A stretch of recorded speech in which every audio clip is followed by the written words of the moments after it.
You ask Tiger to solve. This deals with linear equations with one unknown.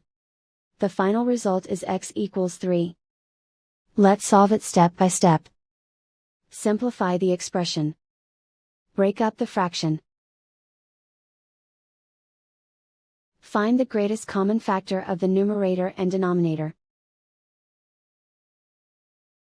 Factor out and cancel the greatest common factor.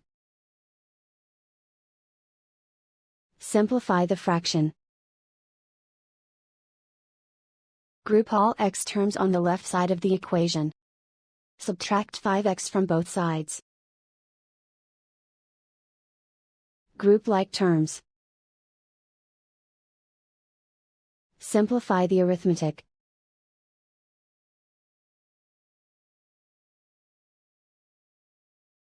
Group all constants on the right side of the equation.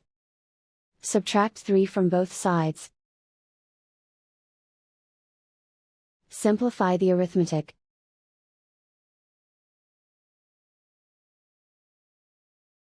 Convert the x into a positive number.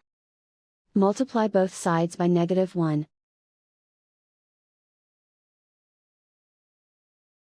Remove the ones. Simplify the arithmetic. And so the final result is x equals 3.